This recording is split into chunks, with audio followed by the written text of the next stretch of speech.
label Apicité pour la deuxième édition. Eh bien, donc déjà c'est une continuité, affirmer la volonté de la commune et du conseil municipal, et du conseil municipal des jeunes aussi, de défendre le monde des abeilles. Alors des abeilles, aujourd'hui on parle des abeilles domestiques, mais d'une façon très générale, des abeilles de toutes nos abeilles.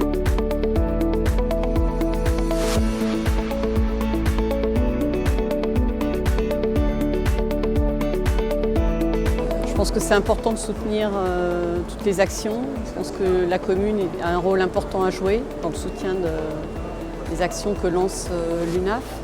Et on est très fiers d'être votre partenaire. Et on essaye de faire au mieux pour sensibiliser en tout cas le rôle des pollinisateurs.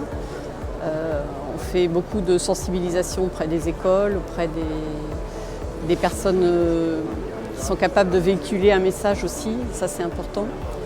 Et c'est aussi une rencontre humaine, je dirais, parce qu'une rencontre avec un apiculteur et des échanges qui sont très riches.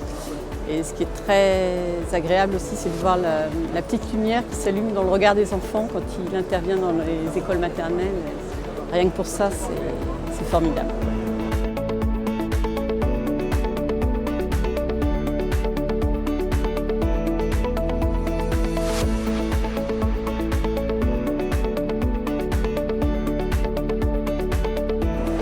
À Dijon, nous avons un engouement pour l'ensemble de ce qui concerne la biodiversité, la nature en ville. Donc bien évidemment, abeilles sentinelles de l'environnement, c'est quelque chose qui nous a paru naturel.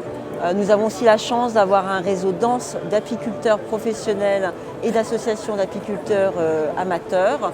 Donc par rapport à notre politique globale biodiversité urbaine, il nous a semblé vraiment intéressant d'adhérer et donc d'avoir des abeilles, un retour des abeilles en ville pour illustrer la thématique de l'enjeu lié aux problèmes de la biodiversité urbaine notamment.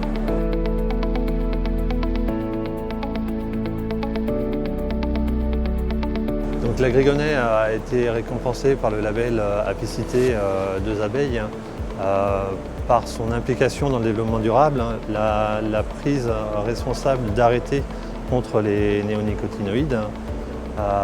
Et cette récompense nous montre qu'il faut aller encore plus loin dans la démarche de sensibilisation, de lutte contre tout ce qui est produit néonicotinoïdes et autres éléments néfastes à la biodiversité.